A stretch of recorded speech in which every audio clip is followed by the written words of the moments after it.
Bonsoir Jean-Claude Mailly. Bonsoir. Secrétaire général de Force ouvrière, le gouvernement en dit donc un peu plus sur sa réforme du droit du travail. C'est le début d'un long processus, mais enfin, le projet de loi d'habilitation a été présenté ce matin au Conseil des ministres. Est-ce qu'il vous convient, Jean-Claude Mailly? C'est encore quelque chose de très ouvert. Vous savez, c'est un peu comme quand on va au restaurant. Il y a une carte avec plein de plats.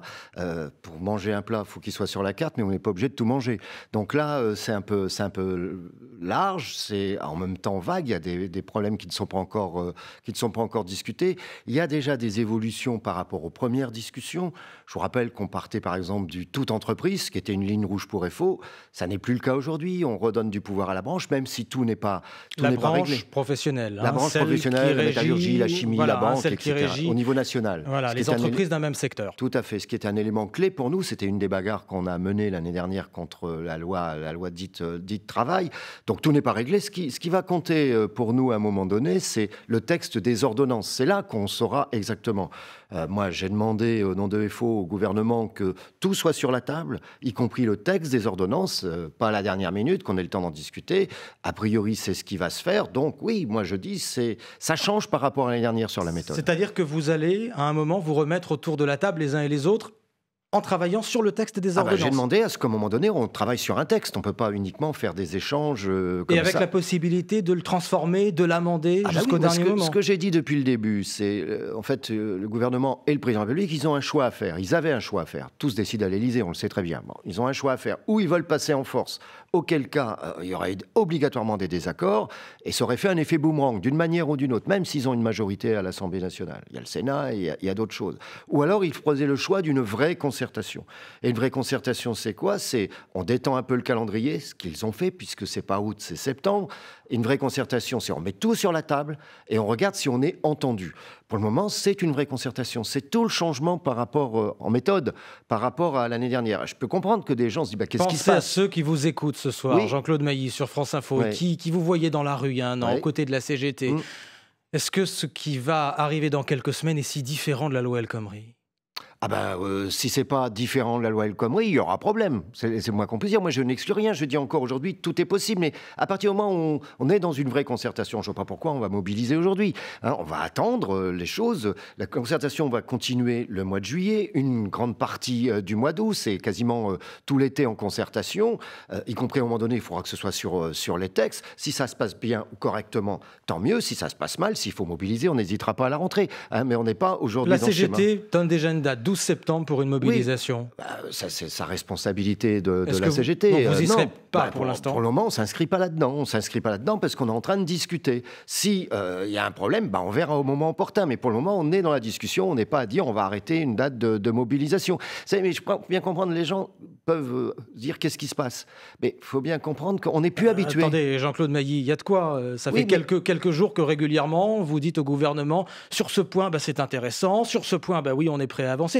Même, tiens, je pense à la question des prud'hommes. Oui. Les indemnisations. Ça dépend de la manière dont les choses sont faites. Au prud'homme avec un barème. On est en train de travailler. Vous êtes prêt à suivre le gouvernement là-dessus? Oui, mais ça dépend pas dans n'importe quelle condition, bien entendu. Si c'est un plafond qui est tout bas, etc., sans possibilité d'y déroger, c'est non, c'est évident, ce genre de choses. Mais ça, on leur a déjà dit. On va proposer, nous, un barème. On va voir ce qu'ils vont en faire. On est en train de travailler là-dessus. Puis on veut que le juge puisse aussi, dans certains cas, exemple la santé du salarié, pouvoir déroger à ce barème. Donc ça dépend de la manière dont les choses se font. Mais ces dernières années, c'est le gouvernement annoncer quelque chose, sans discuter, paf, les syndicats dans la rue. C'est pas le cas en ce moment. C'est pas le cas en ce moment parce qu'il y a une vraie concertation. Donc Force ouvrière a changé. Ce qui va faire plaisir aux chefs d'entreprise qui nous écoutent. Non, c'est le gouvernement. Force ouvrière est un syndicat réformiste mais exigeant. On ne signe pas n'importe quoi. On ne dit pas oui ou non, ça dépend. Des jours c'est oui, des jours c'est non. On se base, on est libre, on se base sur le résultat des choses. Mais à partir du moment où votre interlocuteur, en l'occurrence le gouvernement, tient compte de ce que vous dites, tout n'est pas réglé. On verra sur les textes. Qu'on a une vraie concertation, on ne va pas bouder la concertation. Enfin, je ne comprendrais pas. On ne serait plus dans un rôle syndical. Syndicat, ce n'est pas un parti politique. Parti politique ont leur rôle, ils disent ce qu'ils veulent, c'est pas le problème. Nous, on travaille sur du concret.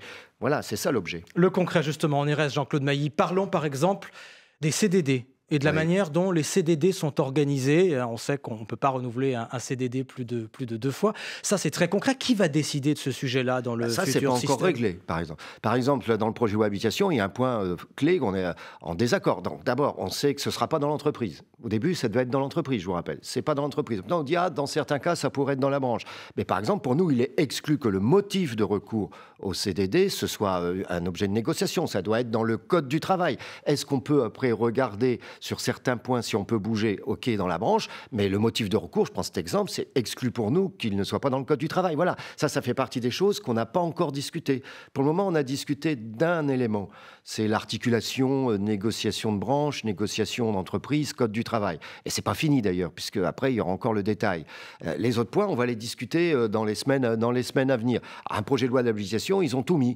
Bon, mais il y a des points qu'on n'a pas encore discuté. Je prendrai un autre point, le périmètre. Quand il y a des licenciements, on sait très bien qu'une multinationale peut facilement mettre une entreprise en difficulté, et puis une fois qu'elle est en difficulté, une de ses filiales, dire on ferme.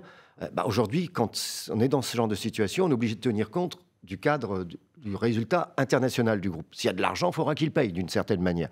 Si demain, ils disent non, on ne regarde pas l'international, juste l'entreprise, ça ne peut pas marcher non plus. Voilà, ça, ils le savent déjà. Ça, pour vous, c'est une ligne rouge. Oui, mais le gouvernement en est conscient, puisque même dans le projet de loi habitation, on dit oui, il y a des cas, il faut faire attention. Oui, justement, il faut faire attention. Donc, c'est à la fois, on défend nos positions, bien entendu, on est là pour ça. J'ai toujours dit, on refuserait une loi travail XXL ou grand patron, peu importe la formule. Qu'il y ait des simplifications, ça ne veut pas dire remise en cause de droit, ça, on peut très bien l'admettre, mais on va être, et on sera hyper vigilant. Mais on ne boude pas quand il y a une vraie concertation. Qu'est-ce qui va sortir finalement de ces quelques semaines de concertation à la fin de l'été? Est-ce que ce sera la grande réforme que beaucoup de chefs d'entreprise attendent en disant que jusque-là, on n'a fait que de la demi-mesure? Ou est-ce que ce sera quelques réglages comme ça, très ponctuels, très techniques? C'est pas que uniquement des règles. Il y a des aspects très techniques. Vous savez, parfois, le diable se niche dans les détails. Moi, je ne maîtrise pas tout. Heureusement qu'il y a des juristes AFO et des gens compétents sur ces questions-là. Mais si c'était ce que demandait le MEDEF, par exemple, il faut tout remettre en cause, un code du travail de 60 pages, etc. Si c'est ça, c'est pas la peine de continuer. On arrête tout de suite. Mais je n'ai pas le sentiment que ça aille vers ça. Si le MEDEF est mécontent, tant mieux. Ça veut dire que ça va dans le bon sens. Pour l'instant, vous continuez à suivre le gouvernement, Jean-Claude Mailly. C'est pas suivre le gouvernement, on continue à concerter. Voilà, on est dans une concertation, on continue cette concertation. Et comme je le dis, comme disent les paysans, c'est à la fin du marché qu'on compte les bouses. Jean-Claude Mailly, secrétaire général de Force ouvrière, invité de l'Interview Écho. Merci. Merci à vous.